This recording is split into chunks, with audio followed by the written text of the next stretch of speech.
और आप व्यास भगवान व्यासपीठ पर आसीन हो चुके हैं।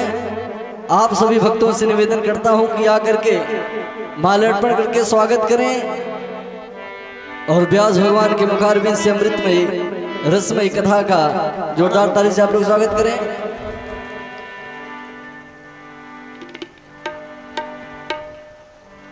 हाँ, मुख्य यजमान परम आदरणीय राजनाथ पांडे जी से चाहेंगे कि व्यासपीठ पर व्यास जी का माल्यार्पण कर स्वागत करें। रामशीष तिवारी जी से चाहेंगे कि माल्यार्पण कर व्यासपीठ पर विराजमान उमेशानंद जी महाराज का हार्दिक स्वागत, वंदन और अभिनंदन। और आदरणीय आचार्य जी द्वारा आरती की जा रही है व्यासपीठ की।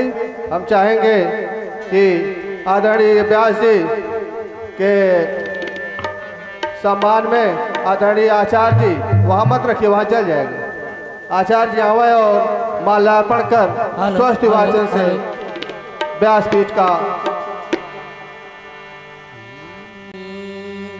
हरि ओम। स्वस्ति न इंद्रो बृहस्रवाः स्वस्ति न पूषा विश्ववेदाः स्वस्ति न तारचो वरिष्ठने स्वस्ति न बृहस्पतिर्दधातु। असरफी भवन से आए हुए हैं पंडित उमेशाचार्य जी। अब इनकी जो कल की कथा हो रही थी और वह अब आगे से चलेगी, आप लोग ध्यान से सुने। अब बड़ी अच्छी बात है।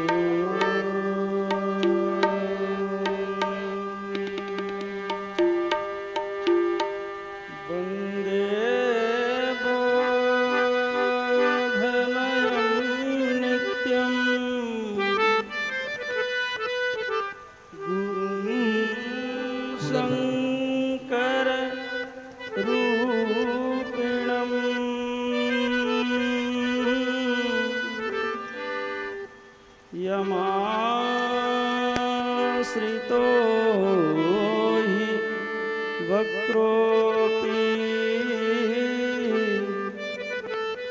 चन्द्रः सर्वत्र वन्दते।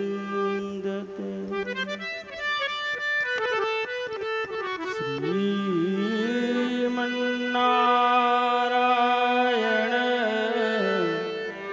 समारंभ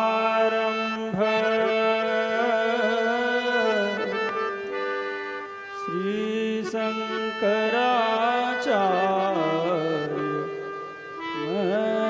मध्यमा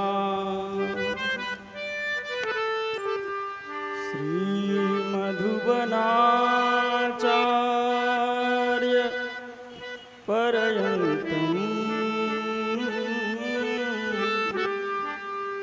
वंदे गुरु परंपरा। ओम श्री गुरवे नमः।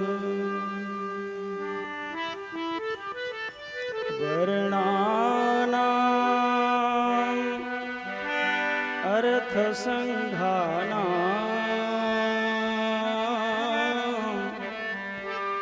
रसानां छन्दसामपि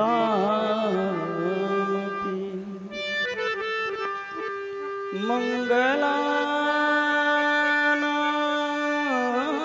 च कर्तारौ वन्दे वाणी विनायकं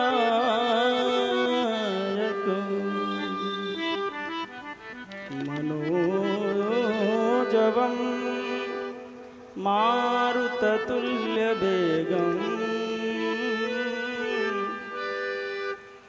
जितेन्द्रियं बुद्धिमतां धीमतां वरिष्ठं वातात्मजं वानरयूथमुख्यम्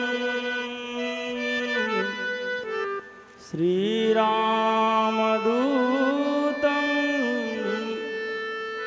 शरणं प्रपद्ये। श्रीराम राम रघुनंदन राम राम श्रीराम राम भरताग्रज राम राम श्रीराम राम रणकरकस राम राम श्रीराम राम शरणं भज राम राम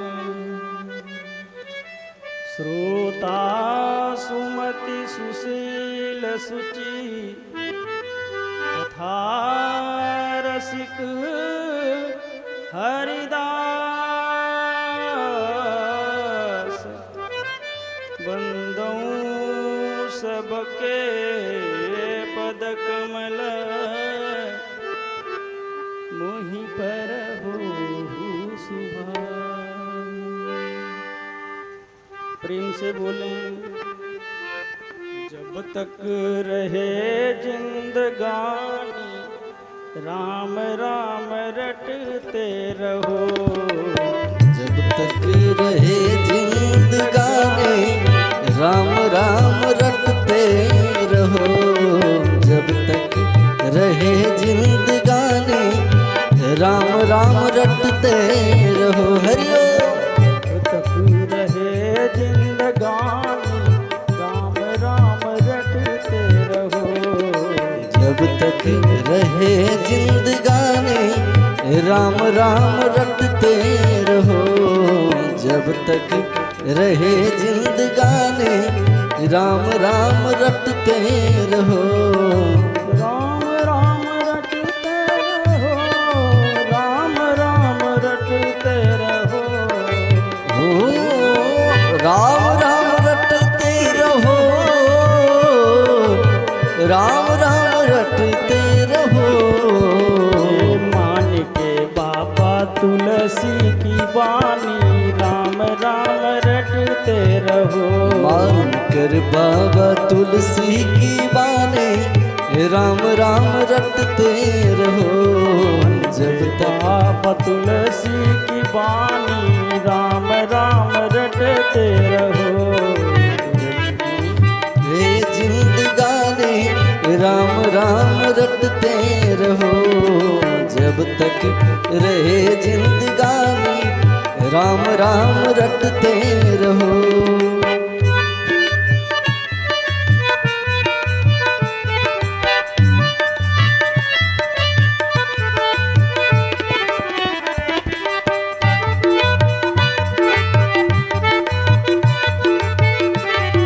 जब तक रहे जिंदगानी राम राम रटते रहो। दुई अक्षर को नाम मनोहर। दुई अक्षर को नाम मनोहर। दुई अक्षर को नाम मनोहर। दुई अक्षर को नाम मनोहर। जिसे जपते हैं शंभु भवानी राम राम जपते रहो। जिसे जपते हैं शंभु भवानी राम राम रटते रहो। मान के बाबा तुलसी की बानी राम राम रटते रहो। मान कर बाबा तुलसी की बानी राम राम रटते रहो। जब तक रहे जिंदगानी राम राम रटते रहो। तक रहे जिंदगानी राम राम रटते रहो। रहे जिंदगानी राम राम रटते रहो। नाम जपत मन मुदित पवन सुत, नाम जपत मन मुदित पवन सुत, नाम जपत मन मुदित पवन सुत, नाम जपत मन मुदित पवन सुत। रहा कभी बरहिय से बानी राम राम रटते रहो। कभी बरहिय बरबानी राम राम रटते रहो। जब तक रहे जिंदगानी राम राम रटते रहो। हरि बोल। जब तक रहे जिंदगानी राम राम रटते रहो। जब तक रहे जिंदगानी राम राम रटते रहो। दैहिक दैविक भौतिक तापा, दैविक दैविक भौतिक तापा, दैहिक दैविक भौतिक तापा, दैविक दैविक भौतिक तापा। नाम से सब मीठे परेशानी राम राम रटते हरि रहो। बोल। राम मिले परेशानी राम राम रटते रहो। नाम से ही मीठे परेशानी राम राम रटते रहो। नाम से ही मिटे परेशानी राम राम रटते रहो। जब तक रहे जिंदगानी राम राम रटते रहो। सो जन ज्ञानी सोई भगत है, सोई ज्ञानी सोई भगत है। सो जन ज्ञानी सोई भगत है, सो जन ज्ञानी सोई भगत है। जो रटे नाम मन मानी राम राम रटते रहो। तब तक रहे जिंदगानी राम राम रटते रहो। जब तक रहे जिंदगानी राम राम रटते रहो। मान के बाबा तुलसी की बानी राम राम रटते रहो। जब तक रहे जिंदगानी राम राम रटते रहो। राम राम रटते रहो। राम राम रटते रहो। बोलिए वृंदावन बिहारी लाल की जय। राधा रानी की जय। सीताराम सरकार की जय। हनुमान जी महाराज की जय। राम लला सरकार की जय। दुर्वासेश्वर महादेव की जय। धनेश्वर महादेव की जय। बाबा विश्वनाथ की जय। झारखंड बाबा की जय। मौनी बाबा महाराज की जय हो। नमः पार्वती पतये हर हर महादेव। गोसाई तुलसीदास जी महाराज जिनकी कृपा से हम सब राम कथा गंगा में सुलभता से स्नान करते रहते हैं। वे तुलसीदास जी महाराज जब 74 साल के हो गए ना, तो कथा लिखना प्रारंभ किया था और 100 साल के ऊपर जीवित रहे। कबीर तुलसी सूर्य तीनों 120 साल 126 साल 130 साल जिए न। ऐसी उम्र थी लोग, क्योंकि सब भजनानंदी थे। भजन करने से उम्र बढ़ जाती है। पूछे काहे? जितनी देर तक हम लोग भजन करते हैं, कीर्तन करें, चाहे नाम जप करें, चाहे ध्यान करें, चाहे कथा सुने, जितनी देर तक जितनी देर तक पूजा करते रहते हैं, जप करते रहते हैं, ध्यान करते रहते हैं, वह उम्र हमारे उम्र में जोड़ी नहीं जाती। जिस समय का दान आप भगवान को करते हैं, उतना समय आपके उम्र में बोनस के रूप में जोड़ दी जाती है। इसलिए जितने भजनानंदी हुए हैं वे सब बहुत उम्र वाले हुए हैं। देवरावा बाबा का हमने फोटो देखा था बचपन में, बूढ़े हो गए थे, कमर झुक गई थी। तो हमारे बाबा कहते थे कि जब हम छोटे थे तब भी हमने ऐसे देखा था। आप सोचो कितने दिन जीवित रहे, कोई सही प्रमाण नहीं है कि कब से रहे, कितनी उम्र रही। जिन लोगों ने देखा सब कहते हमने बूढ़े देखा, माने उनकी बुढ़ौती बड़ी लंबी थी। काहे? क्योंकि भजन करते। फिलहाल तो गोस्वामी तुलसीदास जी महाराज अपने मृत्यु को जान गए थे राम जी की कृपा से, कि शरीर कब छोड़ना है ये समझ गए थे। तो काशी में 80 घाट पर ऐलान करके उन्होंने घोषणा कर दिया था कई दिन पहले से कि सावन के शुक्ल पक्ष की सप्तमी को 80 घाट पर हम शरीर त्यागेंगे शाम के समय 4 बजे। तो समझ लीजिए कि उनके कितने सब चाहने वाले जुटे घाट पर। अंतिम समय में लोगों ने उनसे प्रार्थना किया कि आप अंतिम बात कुछ कहिए।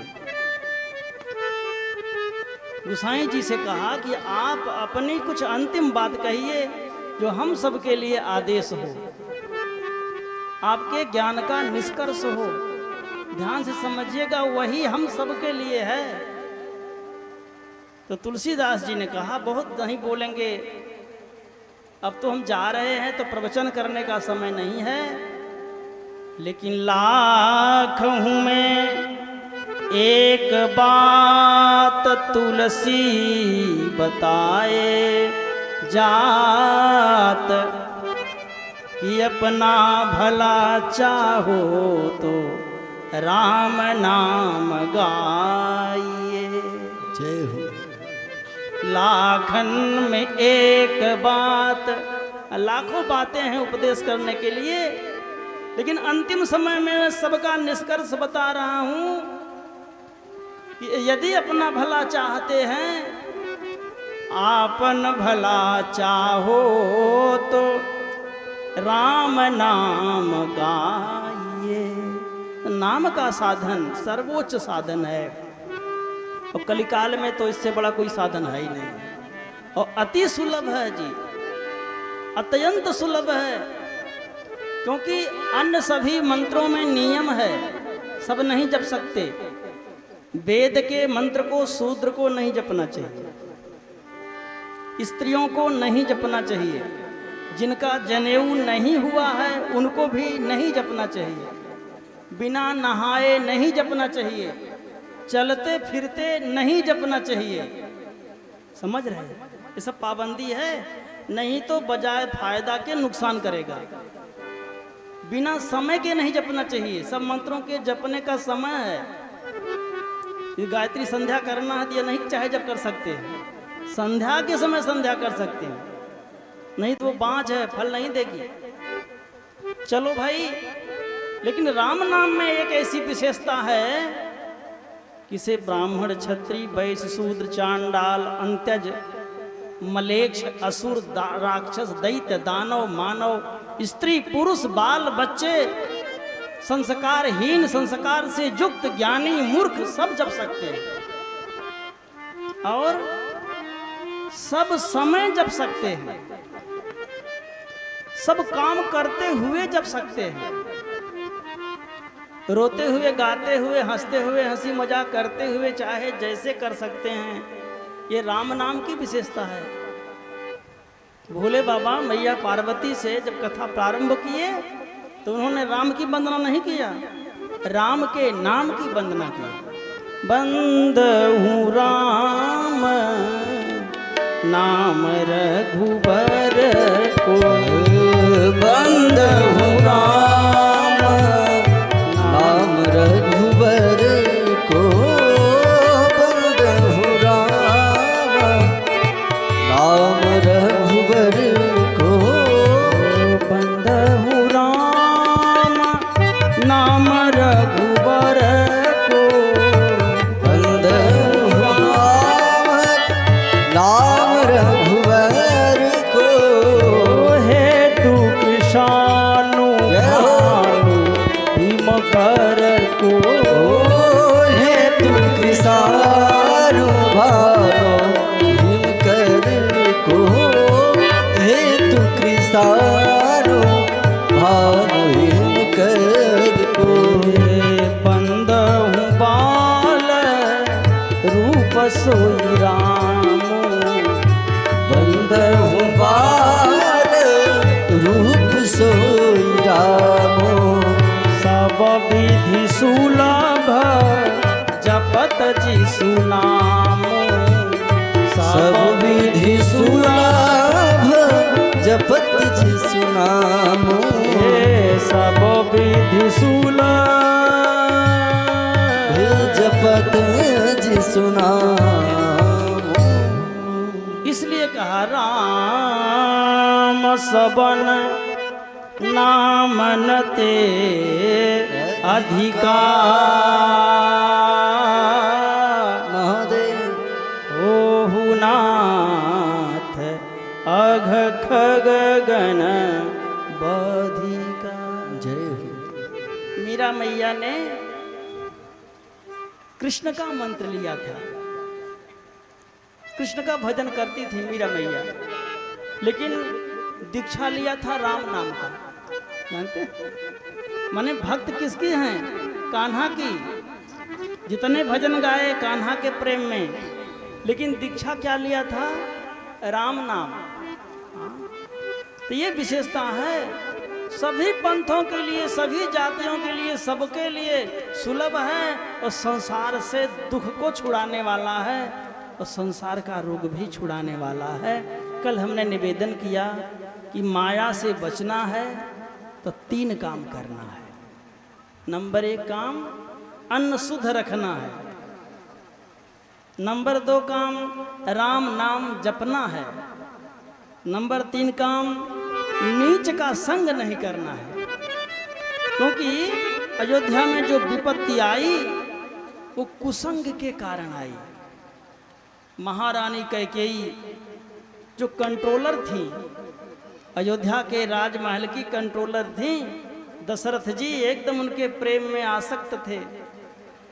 चारों भैया उन्हीं मैया की बात मानते थे। तो अयोध्या में कहने के लिए तो दशरथ जी का शासन था, लेकिन किसकी चलती थी? कैकेयी मैया की। और वो मैया ने एक गलती किया, दासी से सलाह लिया। एक दासी से सलाह लिया जो मंदमती थी, उबड़ी थी, दास कर्म करने वाली थी, उसका संग किया। इसका परिणाम क्या हुआ कि सरस्वती ने मंथरा की बुद्धि खराब कर दी। दैवी माया ने मंथरा की बुद्धि खराब कर दी और उस मंथरा का साथ करने से कैकेयी मैया की भी बुद्धि खराब हो गई। क्योंकि रहे नमीच मते चतुरा,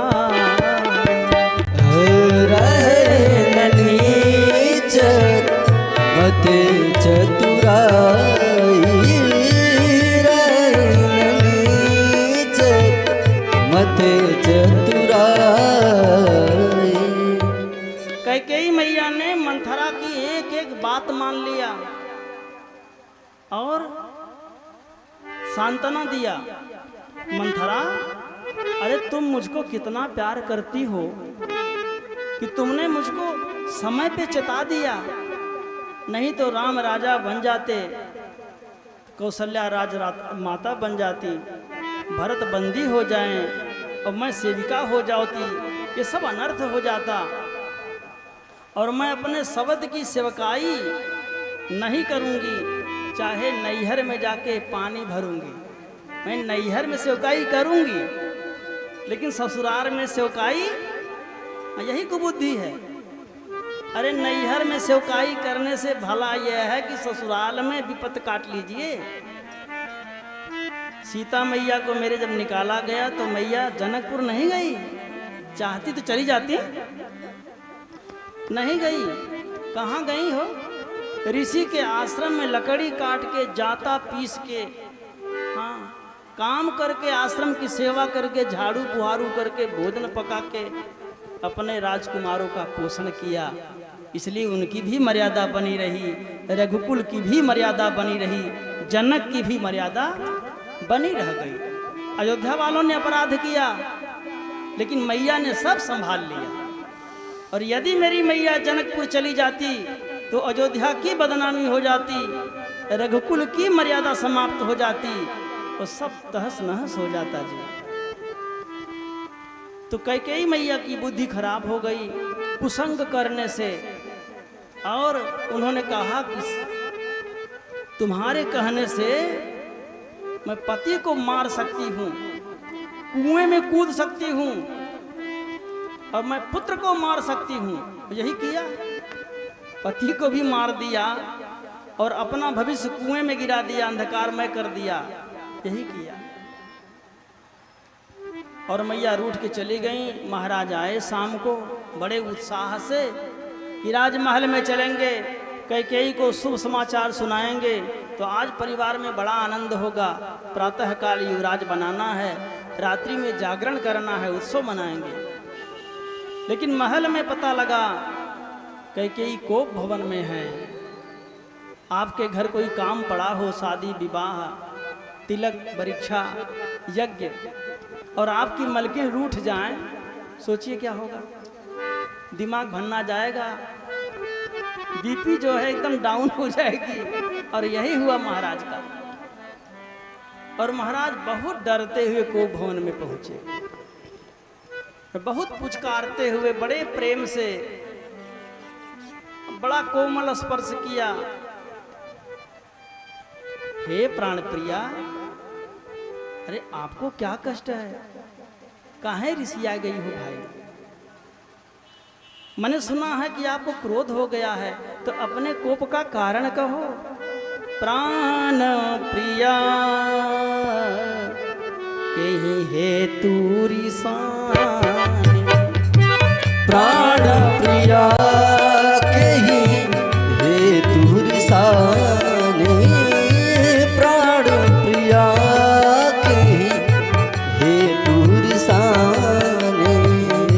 कहू नरेश सरल मृदु बानी, हरि बोल। प्रेम प्रिया कहीं हेतु रिसानी, प्राण प्रिया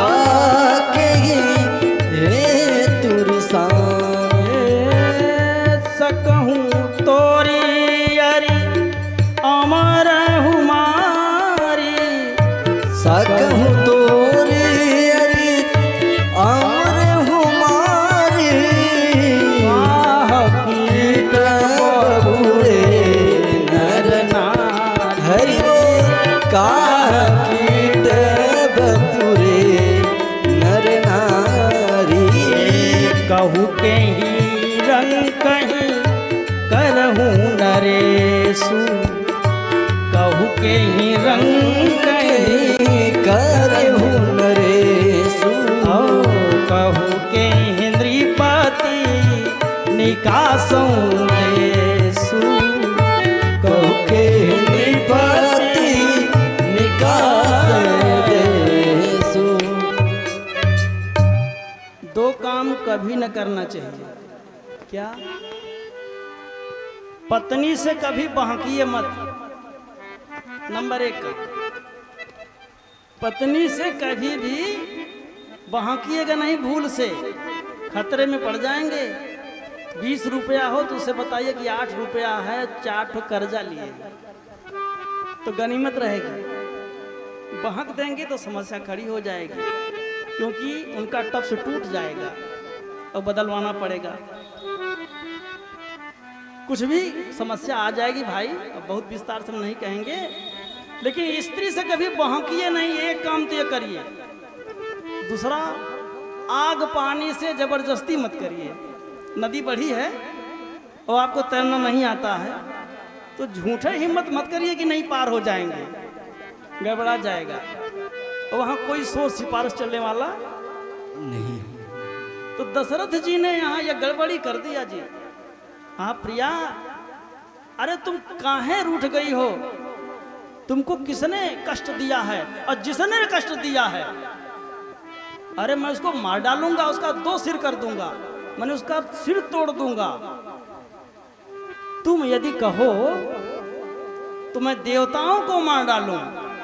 अब लो, सकहूं तोर अरि अमरहु मारी, जो अमर हैं उनको मार डालूंगा। और यदि तुम कहो तो किसी गरीब को मैं चक्रवर्ती बना दूं, और यदि तुम कहो तो किसी राजा को मैं देश से निकाल दूं। कैकेयी हंसने लगी, हंस पड़ी, चालाक है महारानी ना। चलिए चलिए हो गया। अरे मैं जानती हूं ऐसे सब आप चापलूसी करते हैं, ऐसे लीपापोती करते हैं, आप मुझे मानते नहीं हैं। इस सबसे बड़ा शिकायत है स्त्रियों का। यदि आप हमें मानते हैं तो ये करिए। माने उनको प्रेम का सर्टिफिकेट चाहिए, ये सर्टिफिकेट कभी न दीजिएगा, क्योंकि यदि आप हमें मानते हैं तो मेरे मन का करिए, ये गड़बड़ी हो जाएगी। अरे भाई हम आपको मानते हैं, लेकिन इसका कोई प्रमाण पत्र है कि नहीं? अरे हम आपको मानते हैं, आपका दिल कहता है तो ठीक है, नहीं कहता है तो आप प्रेम दिखाने के लिए क्या कर सकते हैं? कर सकते हैं? नहीं। तो मैया ने कहा कि देखिए आप तो ऐसे कहते हैं।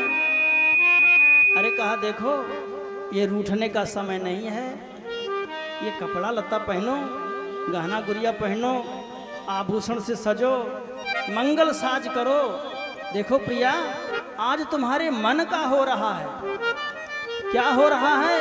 अरे जिस राम को तुम बहुत मानती हो, न प्रेम करती हो, उस राम को मैं राजा बनाने जा रहा हूं प्रातः काल। कैकेयी को भीतर से तो गुस्सा लगा, लेकिन हंस पड़ी और आभूषण पहनने लगी। अब उसका जो है रूठना समाप्त हो गया। हंस पड़ी और हंसते हुए कहा, महाराज अरे आप इस अवसर पे क्या करेंगे? अरे कहा कुछ मांगो हमसे, हम बहुत प्रसन्न हैं ना। अरे कहा मागु मागु पै कहु प्रिया, कबहु न देहु न लेहु, अदेन कहेऊ वरदान दुई, जय हो सोई पावत संदेह। अरे और आप क्या देंगे? दुठो वरदान हमने आपसे मांगा था, कभी आज तक तो आपने वो दिया नहीं, और फादिल देने के लिए कह रहे हैं, पहले वही दे दीजिए। दशरथ जी हंस पड़े। अरे प्रिया, अब मैं समझ गया, तुमको कोहाना प्रिय है, तुम्हें ही कोहाब परम प्रिय अहई। जय हो। अरे मेरा सीधा स्वभाव है, मैं भूल गया, तो तुमको कह देना चाहिए था। उसको तुमने थाती रख लिया और मैं भूल गया और तुमने कहा नहीं, तो इसके लिए रूठ जाना ये सही नहीं है। दुई के चार माग की न ले हो, दो नहीं, आज दुठो तुम्हारा और दुठो अपना हम पूरा करेंगे। अब बताइए, अभी जाने नहीं है, यही नहीं किया। अरे कहा देखो, धर्म न दूसर सत्य समाना, धर्म न दूसर सत्य समाना, आगम निगम पुराण बखाना, आगम निगम पुराण बखाना, आगम निगम पुराण बखाना। 39 धर्म हैं, धर्म के 39 गुण हैं, और फिर 39 से 100 धर्म बनते हैं, और सभी धर्म समान है, लेकिन सत्य जो है सबसे बड़ा धर्म है। राजन ने कहा, प्रिया, और यह जो हमारा रघुकुल है, इसने सदा से ही सत्य धर्म का पालन किया है। आप जान लीजिए, सबके कुल का अलग अलग धर्म होता है, सबके कुल का अलग अलग धर्म होता है। आप पता कर लीजिएगा कि हमारे कुल का क्या धर्म है, और नहीं पता हो तुमसे पूछ लीजिएगा। अपने कुल का पालन करना ही कुल धर्म कहलाता है। कुल धर्म का पालन करने से कुल की उन्नति होती है। सिसोदिया वंश का कुल धर्म है मातृभूमि की रक्षा करना, इसलिए मेवाड़ वाले 1000 साल तक लड़ते रहे मुगल सम्राट से, लेकिन मातृभूमि की रक्षा करते रहे। रघुवंशियों का धर्म है सत्य का पालन करना। इसी तरह से जो सामवेदी ब्राह्मण तिवारी लोग हैं, इनका धर्म है विष्णु भगवान की सदा पूजा करते रहना और उनके भक्ति का प्रचार करते रहना। सबका अपना अपना कुल धर्म है। दशरथ जी ने कहा, रघुकुल रीति सदा चलिया, रघुकुल रीति सदा चलिया, प्राण जाई बर बचन न जाई, प्राण जाई बरु बचन न जाई, कहीं पर हरियो कहीं पर राम सपथ पुण्य। महाराज कहते हैं कि हमारा धर्म कुल धर्म है सत्य की रक्षा करना, और उस पर भी मैं राम की शपथ लेता हूँ कि मैं तुम्हारी बातों को अवश्य पूरा करूंगा। बस यही फंस गए, क्योंकि स्वयं ही अपना बखान कर रहे हैं कि हमारा खानदान जिसमें हरिश्चंद्र हुए, महाराज शिवी हुए, रंति देव हुए, इन सब ने सत्य के पालन के लिए अपना सर्वस्व त्याग दिया। रंति देव हरिचंद कहाँ, जय हो रंति देव हरिचंद कहानी, एक एक सन कहीं बखानी, एक एक सन कहीं बखानी, रघुकुल रीति सदा चली आई, प्राण जाई बर वचन जाई। कैकेयी मैया ने कहा, बस करिए, अब तो पता ही लग जाएगा आप कितने पानी में हैं। ये कहने से धर्म नहीं होता है महाराज, करने से धर्म होता है। मेरे छोटे छोटे 2 वरदान हैं, इसको पूरा कर दीजिए, मैं प्रसन्न हूँ। चलो ठीक है, मांगो वरदान। का वरदान तो मांगे मगाए हैं पहले से ही, हमको खाली याद दिलाना है आपको। आपका मेरा जब विवाह हुआ था तो आपने मेरे पिता को वचन दिया था, एक वचन दिया था। आज वो वचन आप भूल गए हैं, उस वचन को पूरा करिए, ये पहला वरदान है। कहा कि पहला वरदान क्या है? कहूँ प्राण प्रिय भावत जी का, देहु एक बर भरत ही टीका, अब मांगहूँ दूसर बर कर जोरी, बर कर जोरी, पुरवहु नाथ मनोरथ मोरे, मांगहु दूसर बर कर जोरी, बर कर जोरी, पूरवहु नाथ मनोरथ मोरे, तापस देश विशेष उदासी,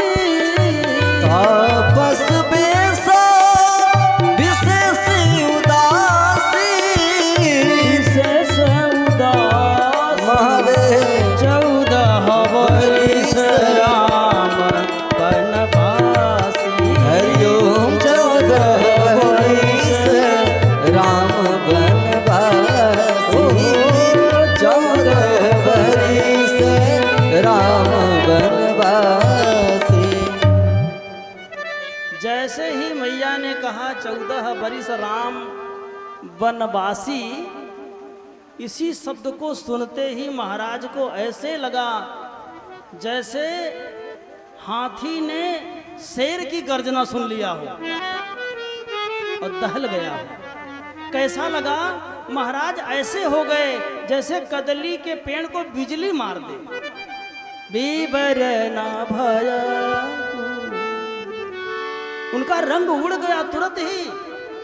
जो उनके गाल गुलाबी थे और गोरा चिट्टा अंग था, स्वस्थ राजा वीर योद्धा, ऐसे लगा जैसे पुराने पीलिया के रोगी हो गए हैं। एकदम रंग उड़ गया, चेहरा सुर्ख से पीला पड़ गया जी। यही नहीं, चक्कर खा गए, पलंग से नीचे आ गए, संभल के उठे। अरे रानी संभाल के बोलो, क्या कह रही हो? अब कुछ देर तक तो बोली नहीं और इसके बाद कहा क्या? अरे आपको क्या लगता है दशरथ जी महाराज, चक्रवर्ती जी, अरे ये भरत जी आपके लड़के नहीं हैं क्या? आपने हमको बाजार से खरीदा है, विवाह नहीं किया मेरा? भरत राजा बन जाए तो आपको क्या आपत्ति है? दशरथ जी कहते हैं महारानी मुझे इससे कोई आपत्ति नहीं, मैं प्रातः काल दूत भेजूंगा, ननिहाल से भरत जी आएंगे और उनको मैं राजा बनाऊंगा। ये जो तुम्हारा दूसरा वर है, बस इसी से मुझे अजमंजस है। क्या है कि देखो ये वर मैं दे दूंगा, लेकिन फिर मैं जी नहीं पाऊंगा, मेरा प्राण निकल जाएगा। बिना राम के मैं जीवित नहीं रह सकूंगा।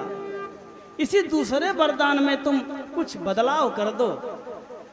अरे राम गुरु महाराज के यहाँ रह जाएं 14 साल, आश्रम में चले जाएं, या तुम कह दो कि फिर से विश्वामित्र के पास चले जाएं, या उसमें कुछ और बदलाव कर दो। ऐसा मत करो कि उनको जंगल देश से निकाल देना, यह ठीक नहीं लग रहा है। इसके स्थान पे तुम कुछ दूसरा मांग लो। महाराज अभी तक तो आप बड़े डींग हाँक रहे थे कि हम बड़े दानी हैं, खानदानी दानी हैं, जो कह देते हैं टलते नहीं हैं, प्राण जाए बर जाए। तो महाराज हरिश्चंद्र के लड़के बिक गए थे, राहुल जी, रोहित जी, और उनकी महारानी भी बिक गई थी। वो हरिश्चंद्र की आपने कथा सुना दिया हमको, रंति देव की कथा सुना दिया। तो इतने बड़े आप खानदानी दानी हैं, सत्यपालक हैं, और देना नहीं चाह रहे हैं। अरे दानी कहाऊब ओ कृपुना, दानी कहाऊब अरु कृपुना। दोनों एक साथ नहीं हो सकते हैं कि हम कंजूस भी बने रहें, पैसा दबाए बैठे रहें और दानी भी कहे जाएं। ये नहीं हो सकता है। और ऐसा नहीं हो सकता है कि हंसे भी और रोएं भी। हंस ठठाई फुलाऊ कालू, दुई न एक संग होई भुआलू, दुई न एक संग होई भुआलू। हंस ठठाई फुलाऊ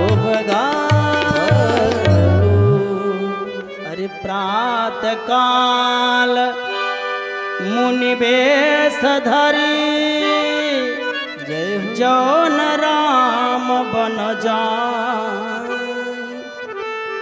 तमोर मरण राउर अजस, इंद्रिप समझिय मन मान।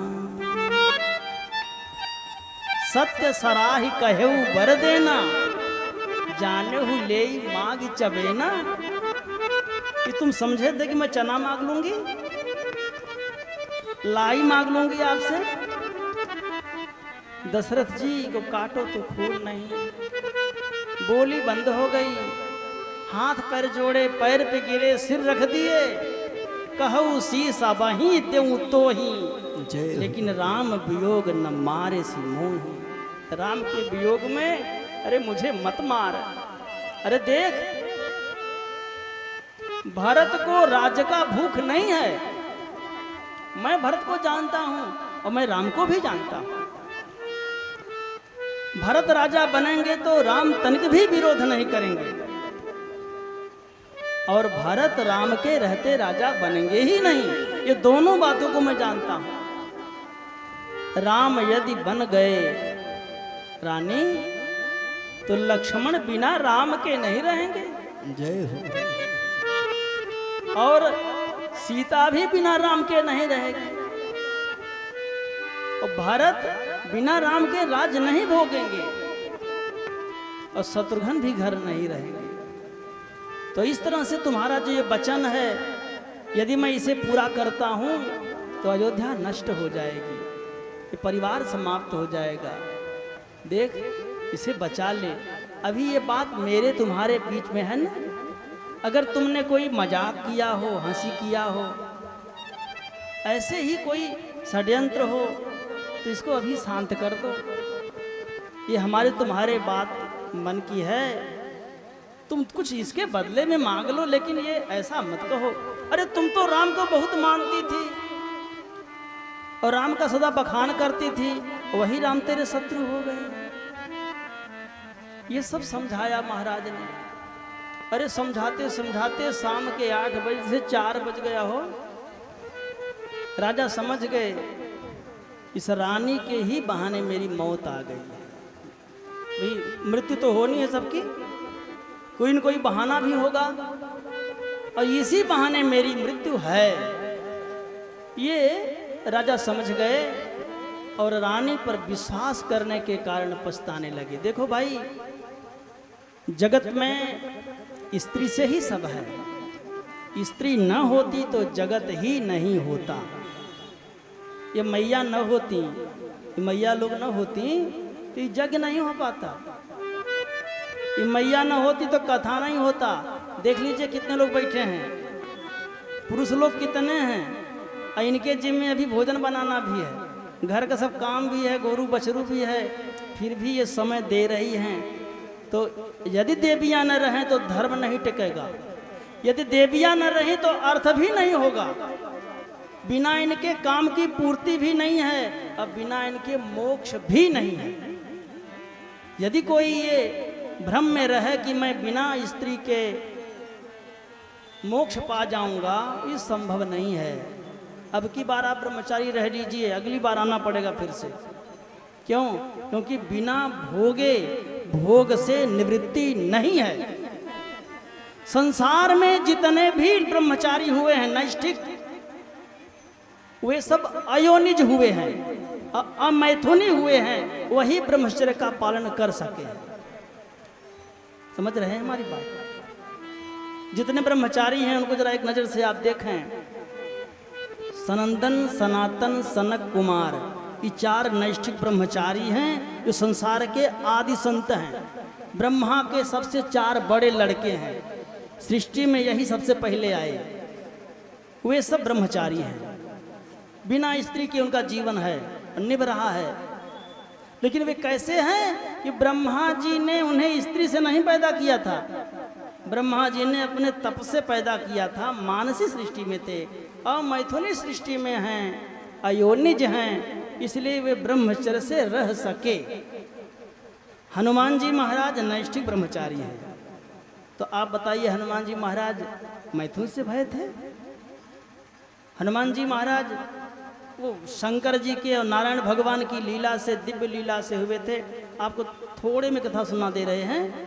एक बार नारद जी महाराज अपनी वीणा बजाते हुए और नारायण के दरबार में पहुंचे। भजन गा रहे हैं, वीणा बजा रहे हैं।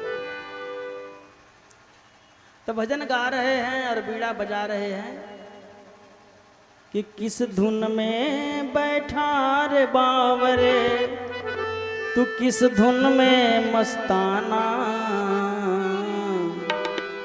किस धुन में बैठा रे बावरे, तू किस धुन में मस्ताना है,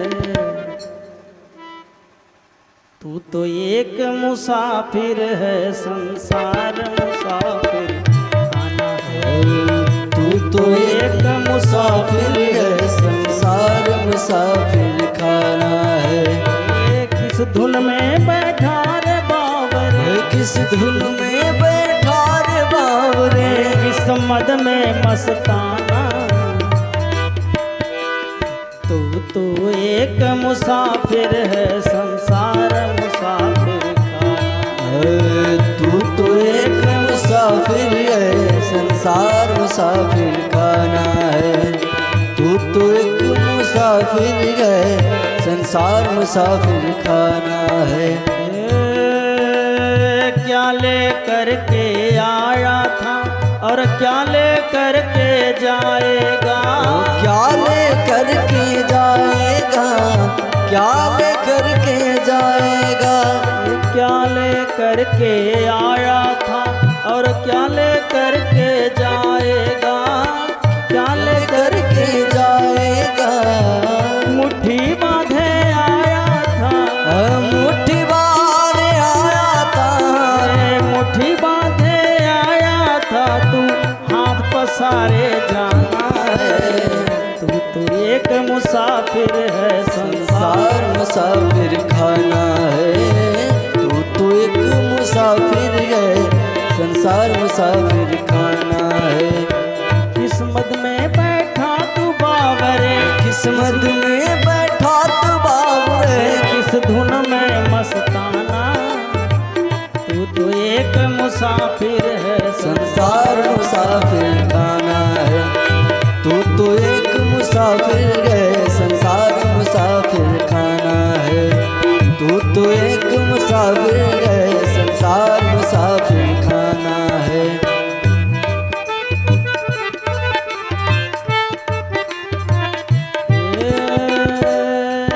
कोई आज गया, कोई कल गया, कोई आज गया, कोई कल गया, कोई चंद रोज में जाएगा, कोई चंद रोज में जाएगा, कोई चंद रोज में जाएगा। कोई आज गया, कोई कल गया, कोई चंद रोज में जाएगा, कोई चंद रोज में जाएगा। जिस घर से निकल गया पंछी, जिस घर से निकल गया पंछी, उस घर में फिर नहीं आना। तू तो एक मुसाफिर है, संसार मुसाफिर खाना है। तू तो एक मुसाफिर है, संसार मुसाफिर खाना है। तू एक मुसाफिर है, संसार मुसाफिर खाना है। तू तो एक मुसाफिर है, संसार मुसाफिर खाना है।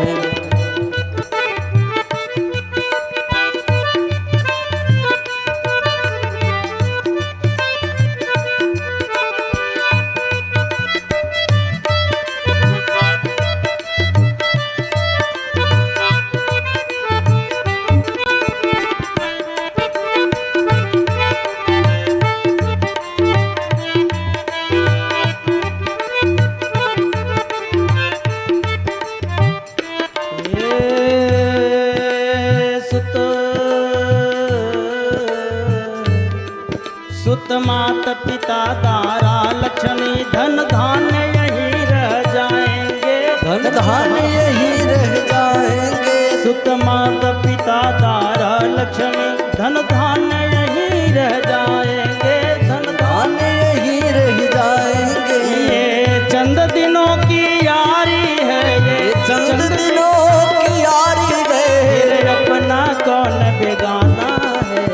तू तो एक मुसाफिर है, संसार मुसाफिर हरियो। तू तो एक मुसाफिर है, संसार मुसाफिर खाना है। किस धुन में बैठा रे बाबा, किस धुन में बैठा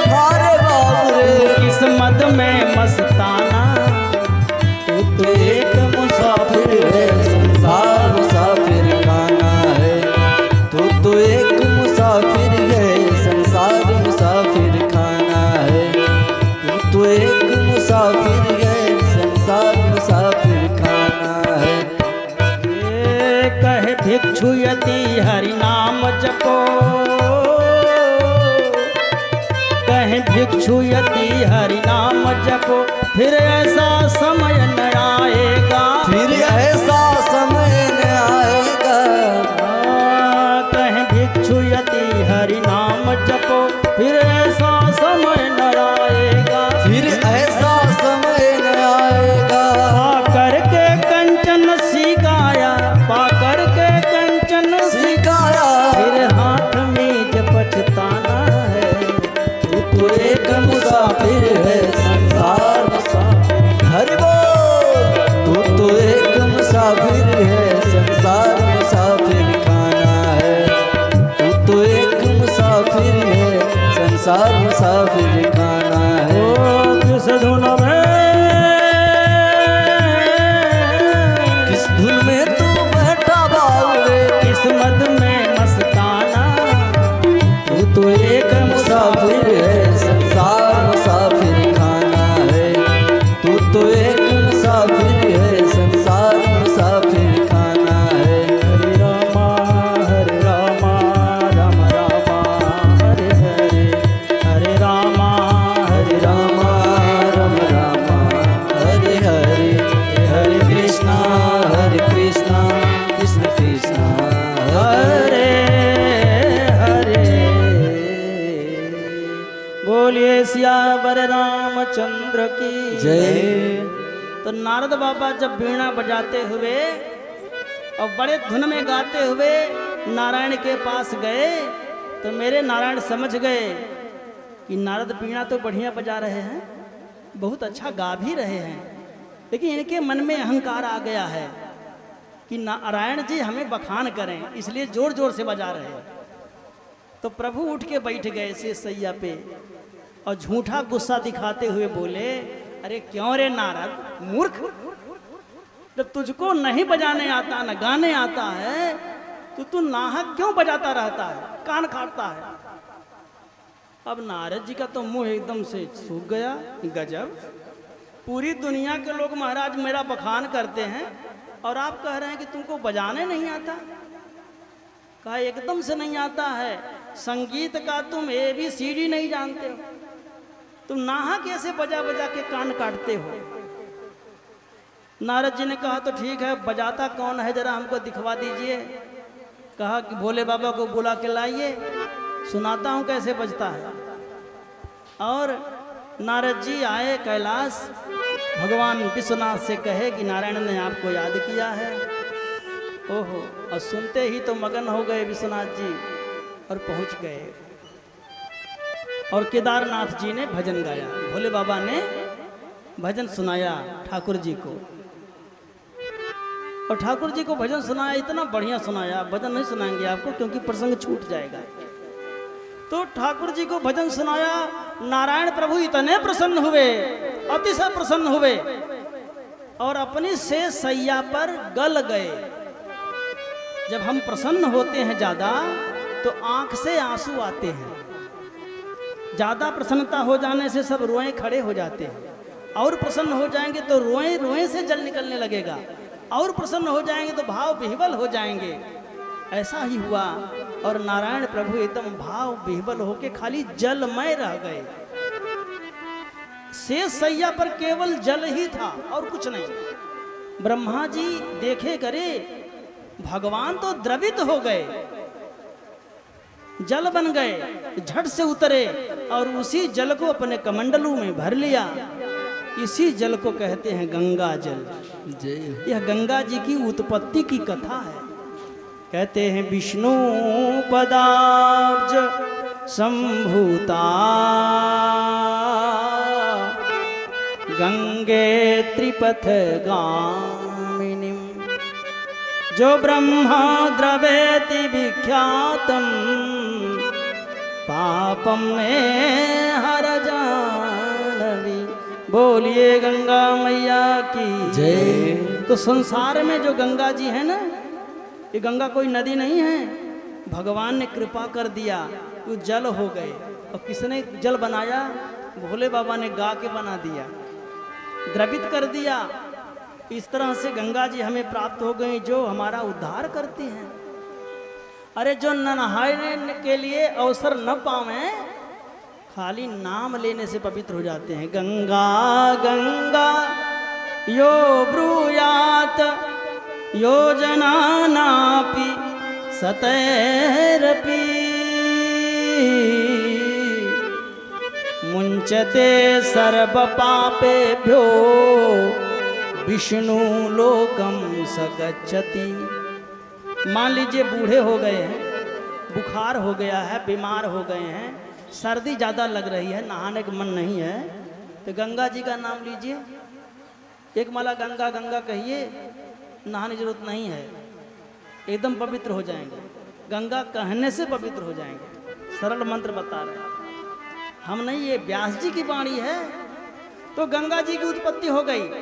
अब नारायण प्रभु ने भोले बाबा से पूछा कि आपने हमें बहुत सुंदर संगीत सुनाया, नारद भी समझ गए कैसे बजता है, तो अब एक बात करिए, आप दक्षिणा मांगिए, हम देंगे आपको दक्षिणा आज। भोले बाबा ने कहा कि बाबा आप ठाकुर बाबा न हैं, आपसे हम दक्षिणा चाहते हैं। क्या दक्षिणा चाहते हैं? शिव जी ने कहा कि जब हम समुद्र मंथन के समय कालकूट निकला और कालकूट हम पी लिए, तो कालकूट पीने से तो मस्त हो गए, एकदम बेहोशी छा गई। कैलाश पर ऋषियों ने हमारा अभिषेक किया, तभी से रुद्राभिषेक शुरू हो गया। शिव जी के गले में विष है जो हमेशा उनके शरीर को गर्म करता है, इसलिए शिव जी को स्नान कराने से शिव जी प्रसन्न होते हैं, गर्मी शांत होती है। आपको एक रहस्य की बात बताऊं मैं, लोग सोचते हैं कि दूध से कराने से शिव जी प्रसन्न होंगे, दही से ज़्यादा प्रसन्न हो जाएंगे, मधु और महंगा है उससे और प्रसन्न हो जाएंगे, और घी और महंगा है उससे और खुश हो जाएंगे, लेकिन बात ऐसी नहीं है।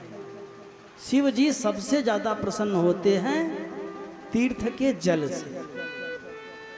तीर्थ का जल मिल जाए तो भोले बाबा बहुत प्रसन्न होते हैं, क्योंकि उससे ही उनको शीतलता मिलती है।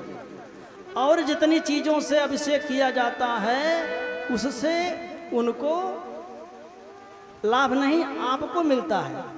दूध से वो नहलावे जिसको पुत्र चाहिए, ऊख के रस से वो नहलावे जिसको धन चाहिए, घी से वो नहलावे जिसको प्रतिष्ठा चाहिए, मधु से वो नहलावे जो पाप किया हो उसका पाप कट जाएगा, कुश के जल से वो नहलावे जो रोगी हो गया है रोग मिट जाएगा।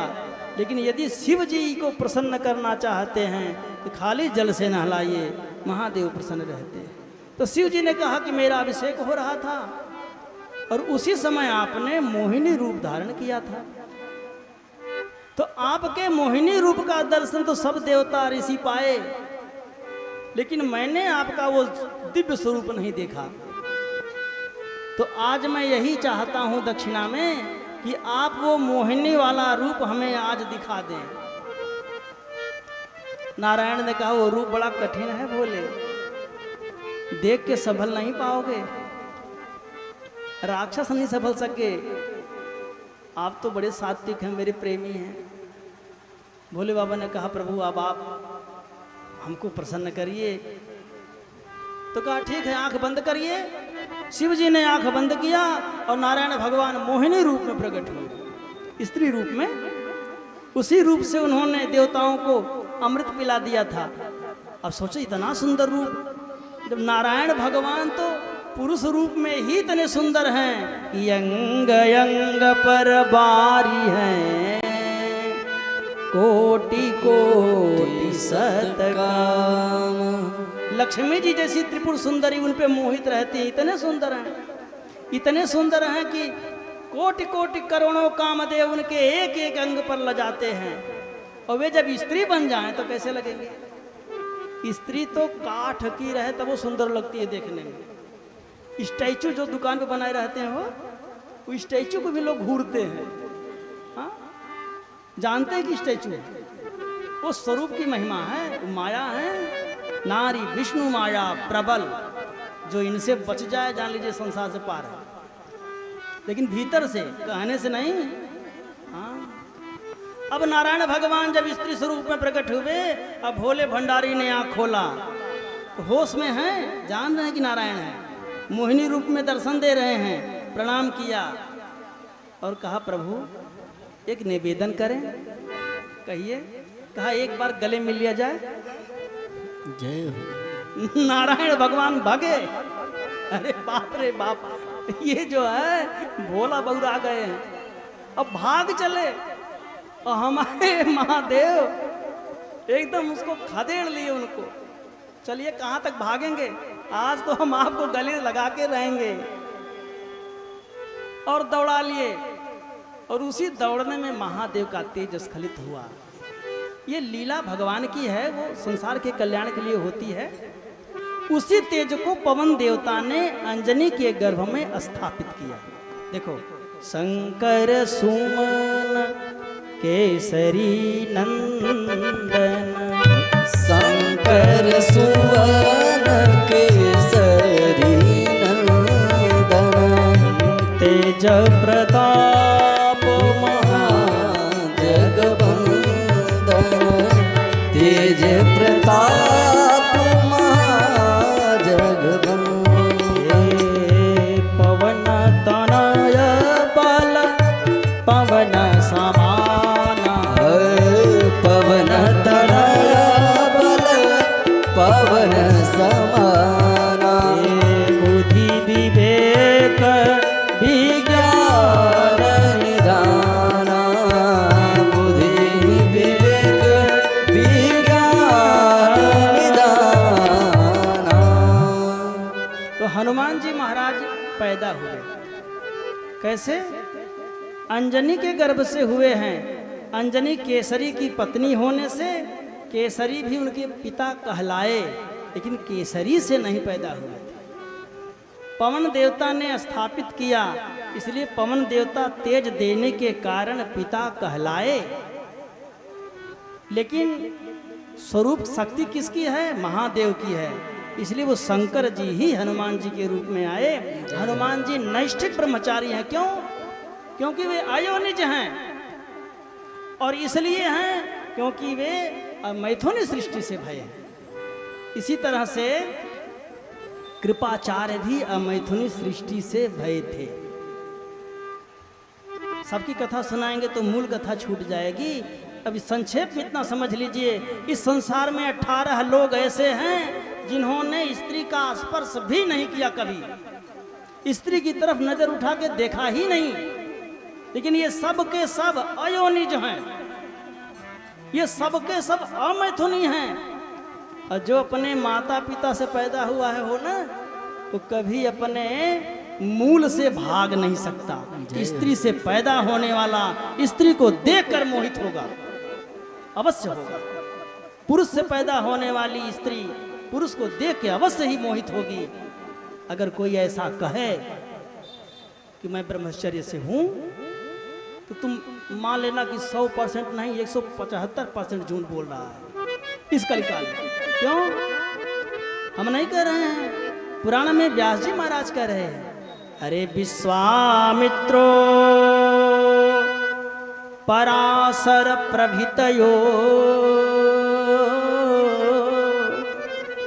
ये परिणाम भूषण, जय हो। ते अपि स्त्री मुखम विलोकितम सुललितम मोहंगता सालन्यम घृत पक्वायनम ये भुंजते नरा तेपि इंद्रिय निग्रहो यदि भवेत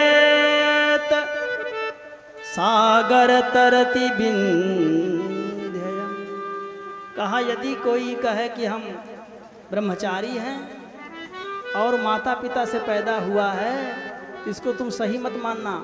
बल्कि कोई ही कह दे कि विंध्य तरति सागरम, हमने देखा है कि विंध्याचल पहाड़ समुद्र में तैर रहा था, तो उसको मान लेना कि हाँ तैर सकता है। विज्ञान का युग है, कोई लगा दिए होंगे स्कीम,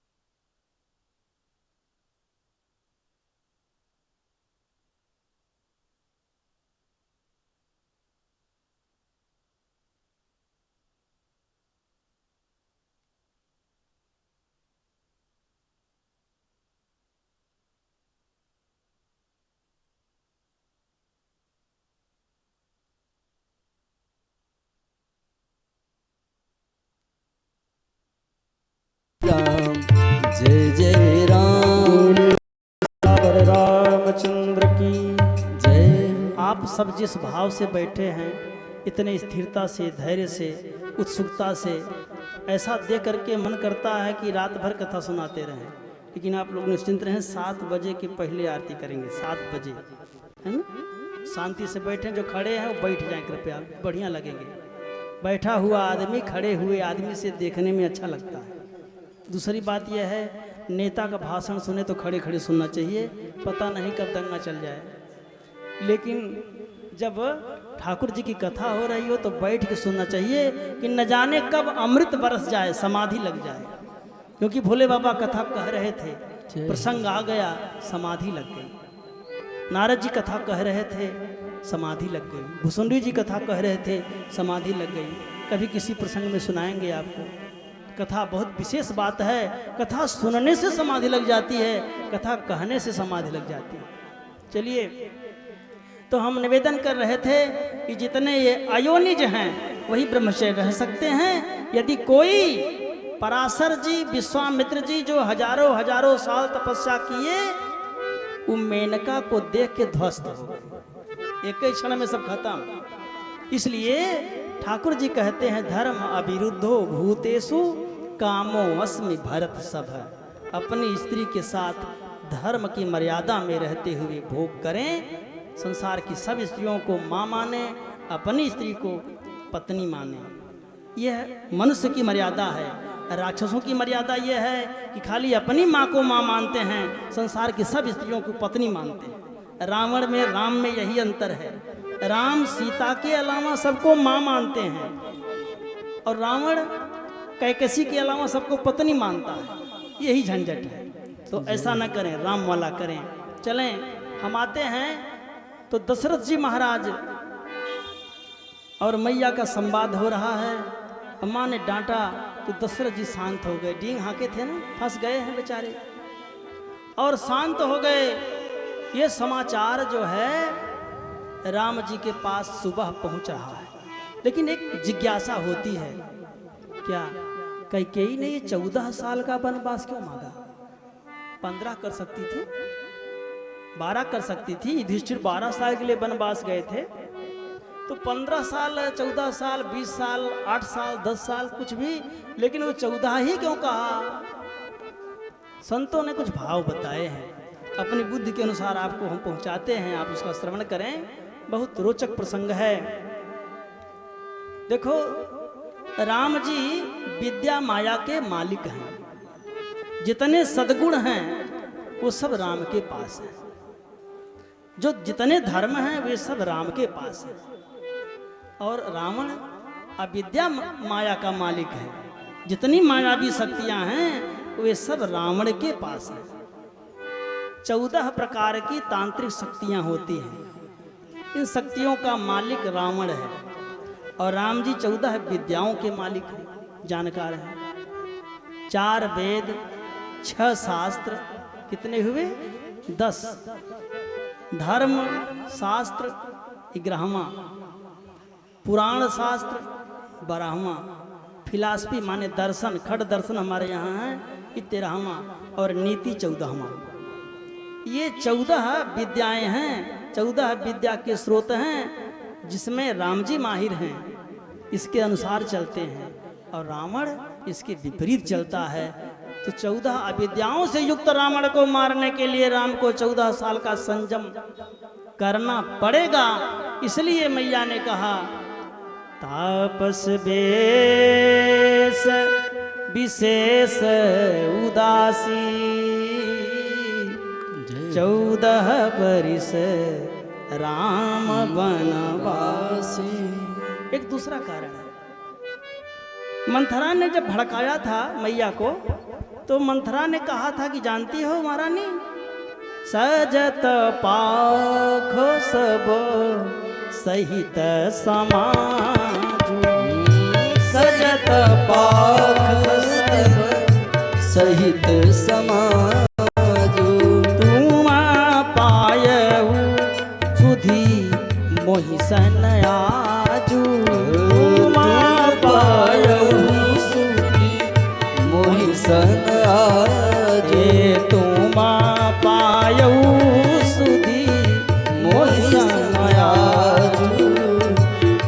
पाया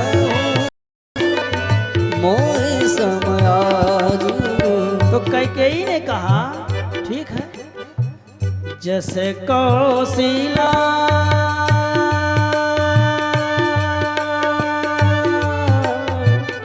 जैसे कौशिला मोरहित चाहा, जस कौशल्या मोरहित चाहा। देहि कह फल देहि हूँ हरि साका, देहि कर फल देहु वैसाखा। कैकेयी ने कहा कि अरे एक पखवाड़े से दिन धरा गया है। मंथरा ने भड़काया था। दिन तो शाम को राजा गए थे और गुरुदेव ने कहा कि प्रातः काल बस वो कर दीजिए आप, क्योंकि राम के लिए साहित्य देखना नहीं है। राम जब बैठ जाएंगे वही साहित्य हो जाएगा। लेकिन मंथरा ने भड़काया। जानती हो महारानी, कि राजा ने 15 दिन पहले से साहित्य पूछा है। 15 दिन से उत्सव चल रहा है और आपको खबर नहीं है। अरे भारत को भेज दिया ननियौरे कौशिला ने, और इसके बाद दशरथ जी को अपना करके और राम जी का टीका करा रही है, और आपको खबर नहीं है। कैकेयी ने कहा बस, तो 14 दिन से मुझे बात छुपाई गई, इसलिए उनका राम 14 साल जंगल में रहे। जय हो। ये कारण है, इसलिए 14 बरिस राम बनवासी। 14 बरिस राम बनवासी। तापस बेस विशेष उदासी। 14 बरिस राम बनवासी। तीसरा कारण है, राम जी कौन है? राम जी 14 भुवन के मालिक हैं। गोसाई जी लिख रहे हैं 14 भुवन एक पति हो। 14 भुवन एक पति होई। 14 भुवन एक पति होई। 14 भुवन एक पति होई। भूत तो अतिष्ठ नहीं सोई। भूत द्रोह तिष्ठहि नहीं सोई। भूत द्रोह तिष्ठ नहीं सोई। तो भगवान 14 भुवन के मालिक हैं। ये भूमितल, पाताल, रसातल, तलातल, महातल, ये सब 7 लोक नीचे हैं, और भूलोक, भुआ, स्व, म, जना, तपह, इस 7 लोक ऊपर हैं। ये 14 भुवन हैं। इन 14 भुवनों के एकमात्र मालिक मेरे राघव सरकार हैं। इसलिए कहा 14 भुवन एक पति होई। 14 भुवन का जो मालिक है, सरस्वती मैया बैठ करके कैकेयी की जिह्वा से कहला दी कि 14 बरिस राम बनवासी, क्योंकि 14 भुवन के मालिक हैं। तो 14 भुवन को पवित्र करने के लिए राम जी 14 साल तपस्या करें। जय हो। क्योंकि राम जी उदासीन हैं। उदासीन साधु गृहस्थी के सुख से दूर रहता है। अर्थात मेरी सीता मैया उनके साथ थी, लेकिन राम जी एकदम विरक्त की भांति ही रहते थे, मैया सेवा में रहती थी। तो 14 साल तक राम जी तपस्या किया। एक और कारण है, कितने देवी देवता हैं, ऋषि मुनि हैं, दिव्य साधु हैं, दिव्य योगी, दिव्य विभूतियां, ये सबके सबका निवास कहाँ है? जैसे शिव जी हैं, शिव जी भूमि के देवता हैं। महादेव का जो लोक है कहाँ है? भूमि पर है, कैलाश। ब्रह्मा जी कहाँ के देवता हैं? ब्रह्मा जी अंतरिक्ष के देवता हैं। पुल पे है ना, आकाश में इसे लटके हैं। अंतरिक्ष के देवता हैं ब्रह्मा। ब्रह्मा का ही स्वरूप है सूर्य नारायण। सूर्य जी कौन है? ब्रह्मा ही हैं। उनका इतना तेज है कि वो आप यहाँ से देखते हैं तो दिखाई नहीं पड़ते ब्रह्मा। साधना करने वाले को उसमें ब्रह्मा दिखाई पड़ेंगे। अब ब्रह्म की शक्ति सावित्री भी दिखाई पड़ेगी, जिसे हम लोग गायत्री कहते हैं। और उस समय वो ब्रह्मा ही है। देयम सदा सवृति मंडल मध्यवर्ती नारायण सरसिजासन सन्निविष्टा केयूरमान मकर कुंडलवान किरीटी हारी हिरण्यमय बपूधृत शंख चक्र। ये सूर्य का चरित्र है। सूर्य का स्वरूप क्या है? वही ब्रह्मा है, वही विष्णु है, वही शिव स्वरूप है। तो ब्रह्मा को हिरण्यगर्भ कहते हैं और सूर्य को भी हिरण्यगर्भ कहते हैं। माने ब्रह्मा जी अंतरिक्ष के देवता हैं।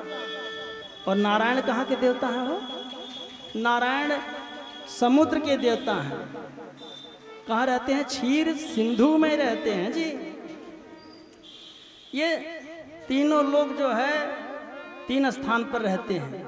लेकिन ब्रह्मा का, शंकर जी का स्थायी स्थान तो कैलाश है, दुर्वासा नहीं है, काशी नहीं है, रामेश्वरम नहीं है, वह भी शिव का स्थान है। लेकिन उनका मुख्यालय कहाँ है? कैलाश। उनका घर कहाँ है? काशी। चलिए, अब वो काशी में जो विश्वनाथ जी हैं वास्तव में कहाँ, उनका मूल स्थान कहाँ है? शिव जी का मूल स्थान नारायण के हृदय में है। क्योंकि भागवत भगवान कहते हैं कि महादेव ही नारायण की आत्मा है। जय हो। सबको अपनी आत्मा प्रिय होती है ना। नारायण को कौन प्रिय है? नारायण प्रियमनंग मदापहारम वाराणसी पुरपतिम भज विश्वनाथम। शिव जी भगवान की आत्मा है। सूर्य नारायण के नेत्र हैं, वायु भगवान के कान हैं, भगवान नारायण की जिह्वा ही सरस्वती हैं, नारायण की बुद्धि ही ब्रह्मा है, अहंकार ही शिव है। अहंकार शिव बुद्धि अज मन शशि चित्त विचार। लंका कांड। ये देवताओं का मूल स्थान कहाँ है? भगवान के शरीर में। इसलिए राम जी जब पैदा हो रहे हैं तो आप देखिए, राम जी के पैदा होने के पहले सब देवता उपस्थित हुए। कहाँ? कौशल्या मैया के सौरी वाले घर में।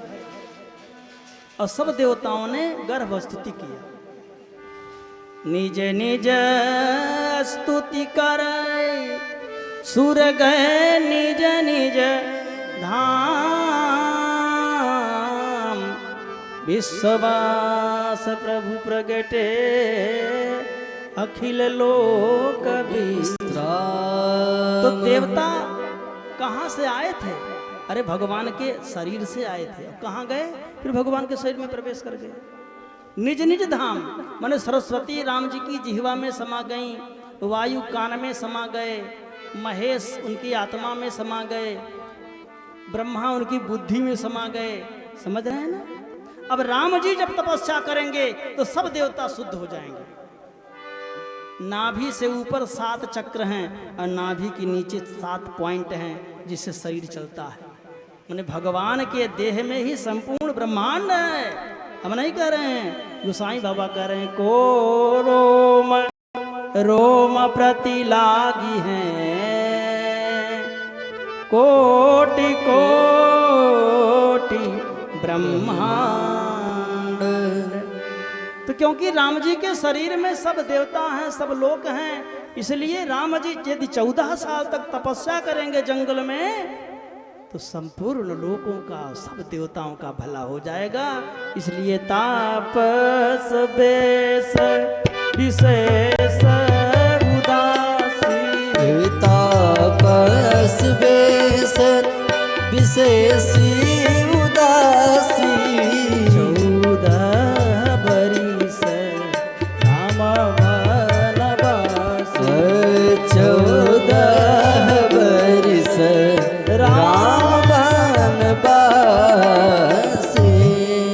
छठवां कारण सुना है।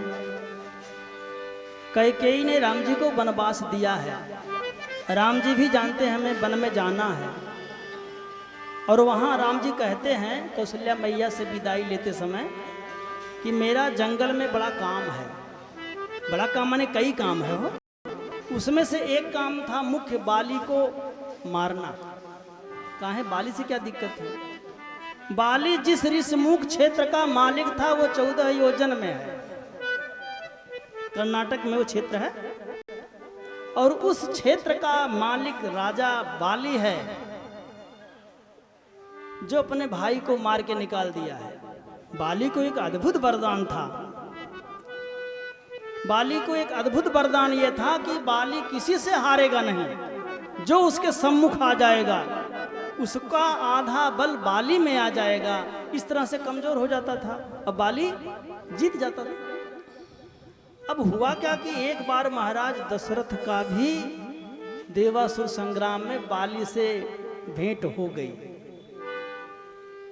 और बाली जो है क्योंकि रावण का मित्र है, तो जब कैकेय देश पे हमला हुआ था तो बाली भी सहायतार्थ था रावण के। बाली ने महाराज का मुकुट छीन लिया था और मुका मारा तो महाराज घायल हो चुके थे।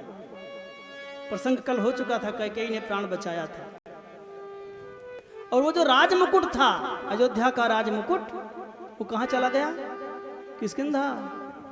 रत्न जटित अत्यंत अमूल्य निधि जो परंपरा से महाराज मानधाता ब्रह्मा से पाए थे, और वह मुकुट जो है किष्किंधा पहुंच गया था। राम जी का अभिषेक होना है ना, वशिष्ठ बाबा ने इशारा किया है राम जी को, राम करहु सब संजम आजू, राम करहि सब संजम आजू, जो विधि कुशल निबाह काजू, जो विधि कुशल निबाह काजू।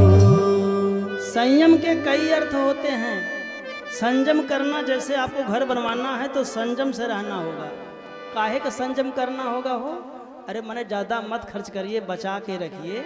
फालतू खर्च करेंगे तो पैसा बहुत लगता है घर में। विवाह पड़ा है तो आदमी संयम से काम करता है। इस संयम माने शक्ति बटोरना, जरूरत के सामान को जुटाना। और कि कोई राजा बनना चाहता हो तो सबसे जरूरी क्या है? राजमुकुट। राजमुकुट हरदम नहीं पहना जाता है। राजमुकुट यज्ञ के समय, राज तिलक के समय, यात्रा के समय, प्रस्थान के समय, विशेष उत्सव में ही पहना जाता था राजमुकुट। बाकी रोज पहनने के लिए, अरे माताएं हमारी रखती हैं रोज पहनने वाला गहना अलग।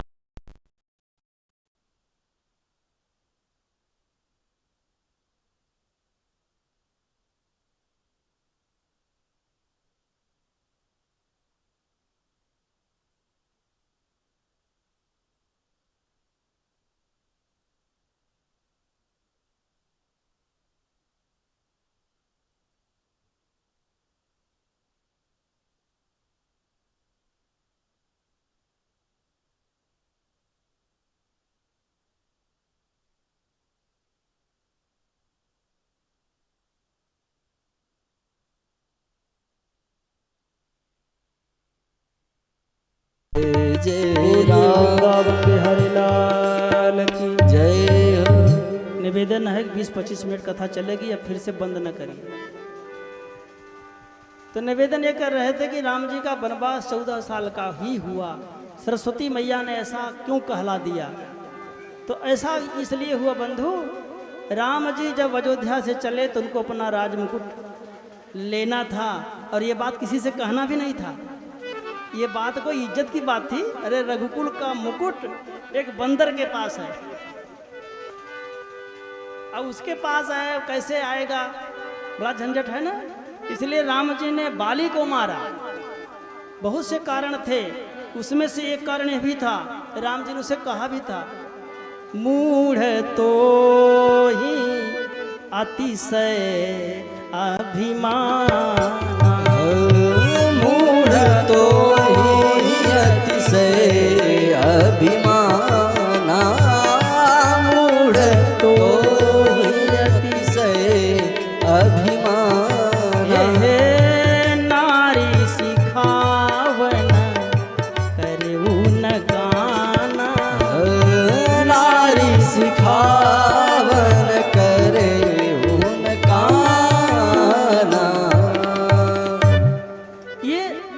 अभिमान कई तरह का है। एक यहाँ इशारा है, जब युद्ध में महाराज बेहोश हो गए तो बाली ने उनका राज मुकुट उतार लिया था।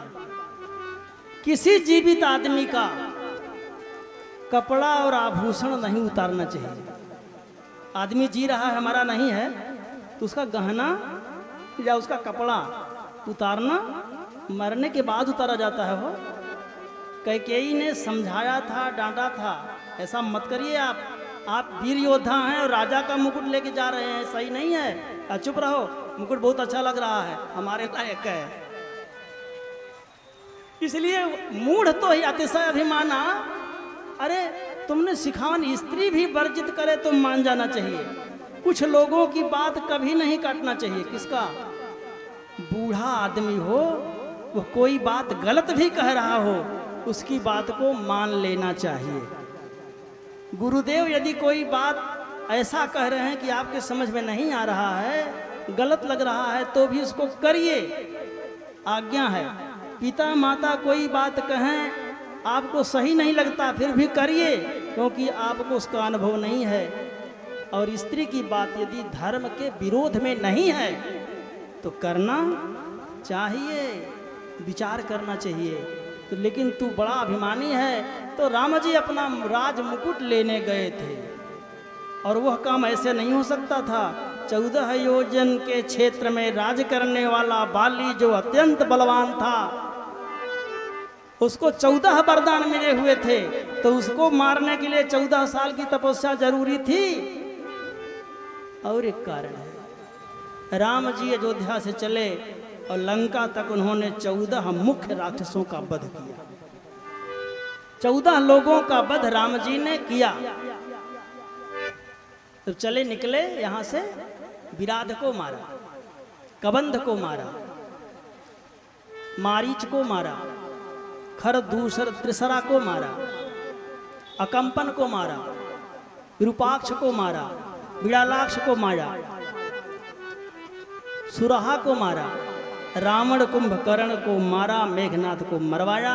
इस तरह से 14 राक्षसों का वध श्री राम जी महाराज ने किया या कराया। और ये 14 को मारने के लिए जो एक से बढ़कर के एक बलवान थे, उनको मारने के लिए 14 साल की तपस्या जरूरी थी। क्योंकि देवलोक में, मनुष्य लोक में जो 365 दिन होता है, देवलोक में वह एक दिन माना जाता है। जय हो। यही ना है, ज्योतिष शास्त्र कहता है कि आषाढ़ के एकादशी से और कार्तिक के एकादशी तक हमारे नारायण शयन करते हैं। तो 4 महीना शयन नहीं करते, तो उनके यहाँ 4 महीना शयन करते हैं, 8 महीना जगते हैं।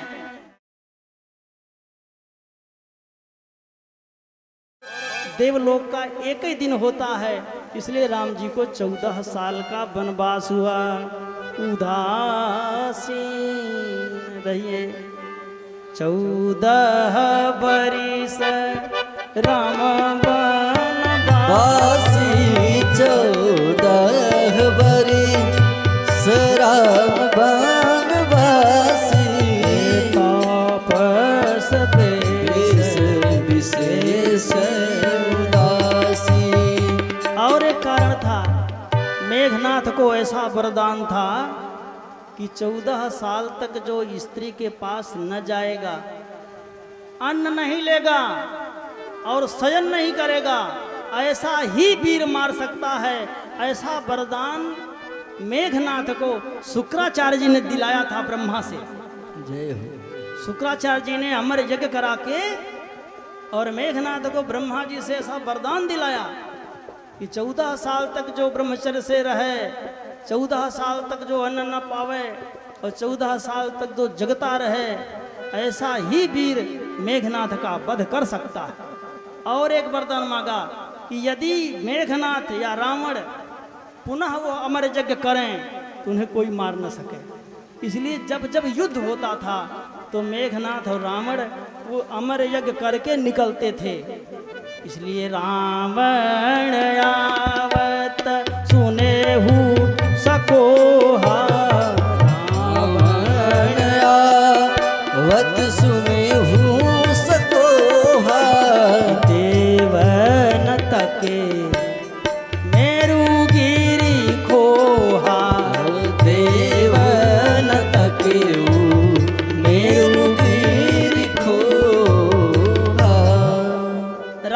आ रहा है क्रोध से, तो ये सुन करके ही देवता भागते थे और कहाँ छुपते थे? सुमेरु पर्वत की गुफाओं में। इस सुमेरु पर्वत राजस्थान में पुष्कर नाम का तीर्थ है और वहाँ है सुमेरु पर्वत। सुमेरु पर्वत ब्रह्मा जी का निवास स्थान माना जाता है। वहाँ ब्रह्मा जी का मंदिर भी है, सरस्वती मैया का मंदिर है। वो हमारे सृष्टि का मुख्य बिंदु है, इसलिए वहाँ जो सरोवर है ब्रह्मा जी के मंदिर के उत्तर साइड में, उसका नाम है बिंदु सरोवर। संपूर्ण ब्रह्मांड का मध्य बिंदु है वो। और वहाँ जो है ब्रह्मा जी हैं, तो ब्रह्मा जी क्योंकि सबके पिता हैं, इसलिए ब्रह्मा जी के सुमेर पर्वत पे असुर भी जब जाते हैं तो मारपीट नहीं करते। भाई बाबा का स्थान है, अब निकलिए बाहर तो बताते हैं आपको। ऐसे कहते हैं ना, निकलिए स्कूल से तब बताएंगे, यहाँ तो गुरु बाबा हैं। तो इसलिए देवता भाग करके सुमेर पर्वत पे जाते थे कि वहाँ ब्रह्मा जी की मर्यादा के नाते असुर वहाँ नहीं आवेंगे। तो मेघनाथ ऐसे बलवान थे और रावण कि वो अमर यज्ञ करके चलते थे, तो युद्ध में हारते ही नहीं थे।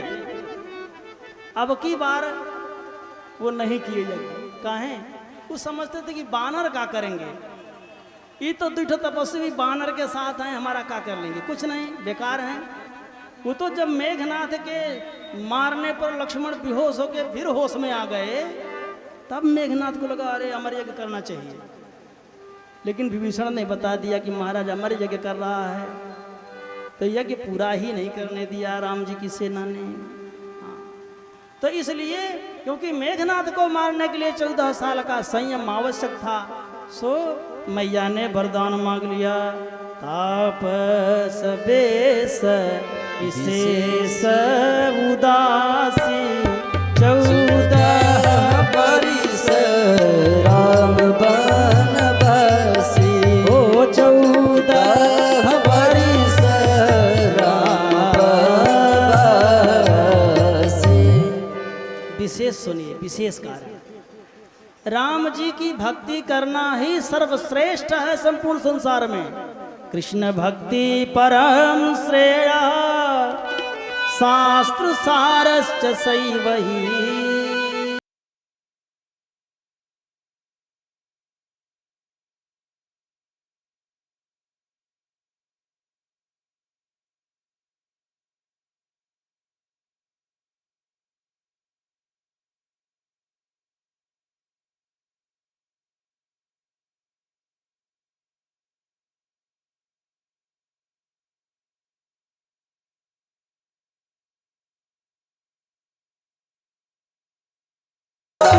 सीताराम सीताराम सीताराम सीताराम राजा राम राजा राम राजा राम राजा राम। सीताराम सीताराम राजा राम राजा राम। सीताराम सीताराम राजा राम राजा राम।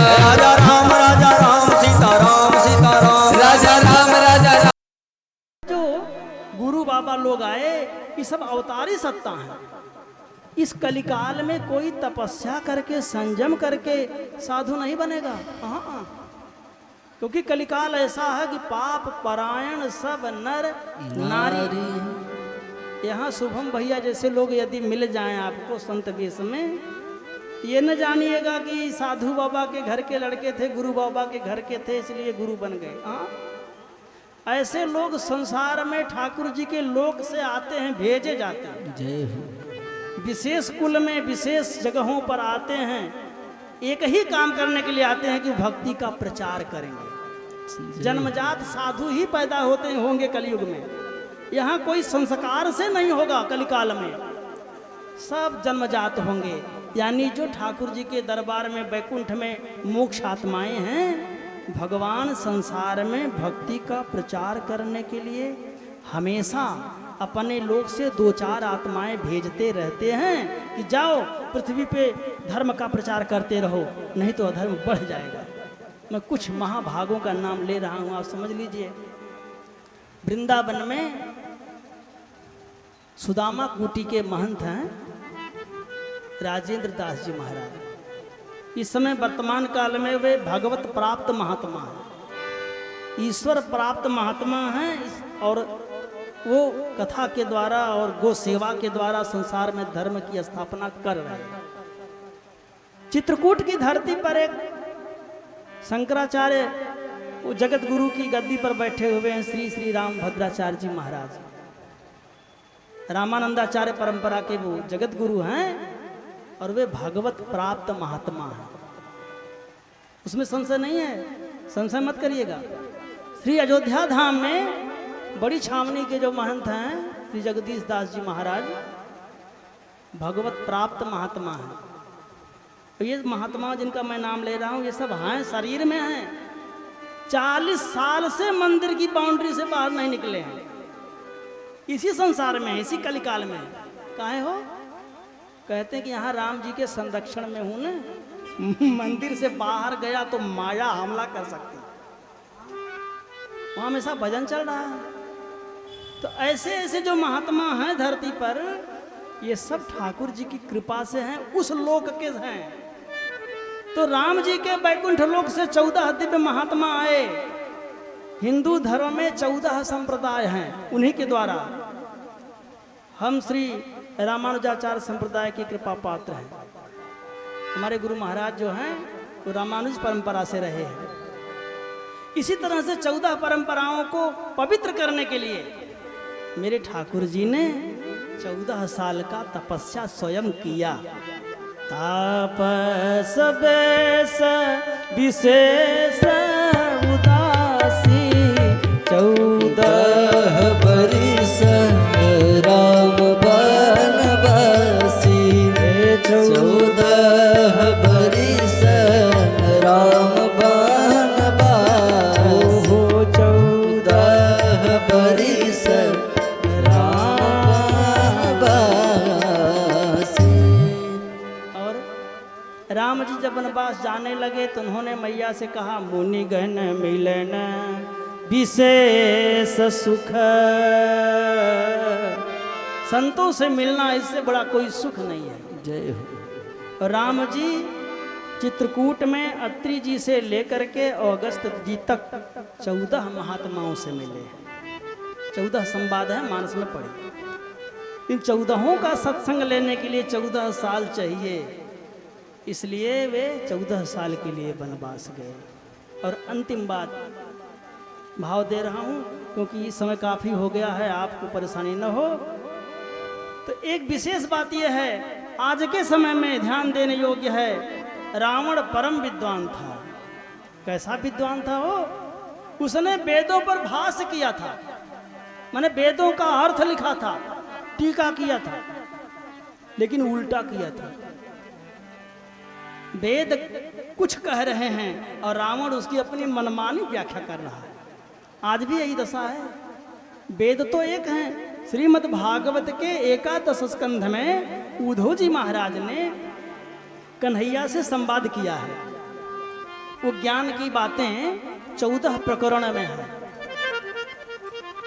और उस संवाद में उद्धव जी ने कन्हैया से एक प्रश्न किया, कान्हा जो वेद तो एक हैं, वेद तो एक है ना, लेकिन सब महात्मा लोग उसका अलग अलग अर्थ क्यों करते हैं? इसलिए अलग अलग अर्थ करने से धर्म के बहुत से स्वरूप बन गए। कोई शैव हो गया, कोई वैष्णव हो गया, कोई शाक्त हो गया, कोई गणपत्य हो गया, कोई निराकारी हो गया, कोई साकारी हो गया, कोई मूर्ति पूजा करने लगा, कोई अलख निरंजन हो गया। अगर ये धर्म के इतने स्वरूप न रहते तो बढ़िया रहता ना।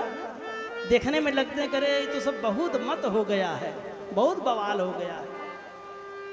भगवान हंसने लगे। अरे कहा, देखो उद्धव, बाग वही अच्छी लगती है जिसमें गुलाब, केवड़ा, चमेली, चंपा सब फूल फुलाए हुए। वो बाग अच्छी नहीं लगती है जिसमें खाली एक गुलाब है, कांटा धंस रहा है। अरे सब रहना चाहिए ना। इसलिए किसी भी तरह से कोई पूजा करे, भगवान के नाम पर जो कोई भी पूजा करेगा वो सारी पूजा मुझे ही मिलने वाली है, इसलिए उसमें शंका मत करना। अरे जैसे आकाश पतितम तोयम यथा गच्छति सागर सर्वदेव नमस्कारम केशवम प्रति गच्छति। लेकिन ये अलग अलग क्यों है, इसका मैं कारण बताता हूं। कहा कि देखो जब पानी बरसता है तो पानी तो निराकार है, उसका कोई स्वरूप नहीं है, लेकिन पानी का बहुत स्वरूप हो जाता है। यहाँ जो पानी नदी में गिरता है वो नदी हो जाता है, जो पानी ऊपर से समुद्र में गिरता है वो समुद्र हो जाता है, जो पानी कुआं में गिरता है वो कुआं बन जाता है, जो गगरी में गिरता है वो उसका एक अलग स्वरूप हो जाता है, कुंभ हो जाता है।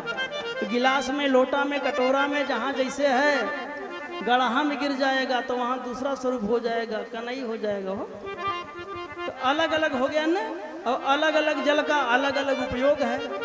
गड़हा में सुअर लोटेंगे, नदी में महात्मा नहाएंगे, समुद्र का पानी कोई नहीं पिएगा, घड़ा वाला सब पिएंगे। तो पानी तो एक ही है, उसका कोई दोष है, लेकिन अलग अलग पात्र होने से एक ही जल का अलग अलग स्वरूप हो गया। ऐसे ही हम अपने संस्कार के कारण, अपनी बुद्धि के कारण, अपने विवेक के कारण, अपनी योग्यता के कारण एक ही वेद को अपने हिसाब से समझते हैं, जबकि सभी वेद का एक ही मंतव्य है और वो है कृष्ण। तो ये यथा माम प्रपद्यन्ते तांस्तथैव भजामि मम्बतरमानुवर्तन्ते मनुष्याः पार्थ सर्वशः। जो जैसे भी भजेगा मुझे मिलेगा। अब देखो रावण की बात सुनो। रावण ने भी व्याकरण पढ़ा है और राम ने भी व्याकरण पढ़ा है। व्याकरण में कितने सूत्र हैं? 14। जिस व्याकरण को पढ़ के, जिस 14 सूत्रों को पढ़ के रावण ने वेद का उल्टा अर्थ लिया, उसी 14 सूत्रों को पढ़ के राम जी ने उसका सम्यक अर्थ लिया है। इसलिए राम जी के जीवन में सदाचार है। वेद को जान के सदाचार हो जाए, यह ज्ञान है। और वेद को जान के भी आपका दुराचार बना रहे, यह अज्ञान है। रावण में अज्ञानता है, वो 14 सूत्र के व्याकरण वाला ज्ञान पाके भी मूर्ख है, अनाचारी है। इसलिए राम जी 14 साल के लिए वनवास गए। तापस बेस विशेष उदासी 14 बरिस राम बनवासी। 14 बरिस राम बनवासी। एक बात और कहें, मानस में गोसाई जी ने इशारा किया है, 14 लोग जीवित रहते भी मुर्दे के समान हैं। और रावण में सब अवगुण है। खूब धन मिला है फिर भी दरिद्री है, लूटता रहता है। बहुत सी स्त्रियां हैं फिर भी संतोष नहीं है। बहुत ज्ञानी है फिर भी कदाचारी है। अंगद जी ने उसको डांटते हुए कहा कि ये 14 जो लोग हैं ना, कौल कामा बस, कौल कामा बस संतत क्रोधी, कृष्ण विरत श्रुति संत विरोधी, विष्णु विरत श्रुति संत विरोधी। 14 जो अवगुण हैं, इन अवगुणों से जो युक्त है, जो अति रोगी है, जो संतत रोगी है, संतत क्रोधी है, अति बूढ़ा है, अजसी है, ये सब के सब मुर्दे के समान हैं। और रावण में 14 गुण हैं। इसलिए 14 अवगुणों को दूर करने के लिए राम जी ने 14 साल तक तपस्या करके योग्यता प्राप्त किया। इसलिए 14 बरिस राम बनवासी, 14 बरिस राम बनवासी। आप सब खड़े हो जाएं, प्रेम से आरती गावें, प्रसाद की व्यवस्था कर दी जाए ताकि दिक्कत न हो। आप सब अपने अपने स्थान से जरा सड़क के इधर आ जाएं और ठाकुर जी को खूब चिल्ला चिल्ला के आरती सुनाएं ताकि महादेव को सुनाई पड़े। आज शनिवार का दिन है, भोले बाबा के सामने आप खड़े हैं, उनके आंगन में हैं, उनके चरणों में हैं। बड़े प्रेम से गावे। ओम इदं हविः प्रजननं मे अस्तु दशवीरगुं सर्वगणगुं स्वस्तये आत्मा शनि प्रजाशनि पशुशन्यलोकशन्यभयशनि अग्निः प्रजां बहुलां मे करोत्वन्नं पयोरेतो समासुदत्त। ओम जय शिव ओंकारा भज हर शिव ओंकारा ब्रह्मा विष्णु सदा शिव ब्रह्मा विष्णु सदा शिव अर्धांगी धारा। ओम हर हर हर महादेव एकानन चतुरानन पंचानन राजे गोले पंचानन राजे हंसासन गरुड़ासन हंसासन गरुड़ासन वृषवाहन साजे। ओम हर हर हर महादेव दुय भुज चार चतुर भुज 10 भुज ते सो है। भोले 10 भुज जोर से बोलो हे ये तीन रूप निरखता दीन रूप निरखता भुवन मन मोह। ओ हर हर हर महादेव अक्षमाला बनमाला मुंडमाला धारी भोले मुंड माला धारी चंदन मृगमद सोहे चंदन मृगमद छोहे आले शुभकारी। ओ हर हर हर महादेव श्वेतांबर पीतांबर बाघंबर अंगे भूमि बागंबर अंगे सनकादिक प्रभुतादिक सनकादिक ब्रह्मादिक वेदादिक संगे। ओम हर हर हर महादेव कर मध्य तुकमंडल चक्र त्रिशूल धरता स्वामी चक्र त्रिशूल धरता जग करता जग भरता जग करता जग भरता जग पालन करता। ओम हर हर हर महादेव ओ ब्रह्मा विष्णु सदा शिव जय हो जानत अविवेका स्वामी जानत अविवेका क्षणवक्षर के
जय राधा रानी की जय सीताराम सरकार की जय हनुमान जी महाराज की जय रामलला सरकार की जय चारों भैयन की जय हो।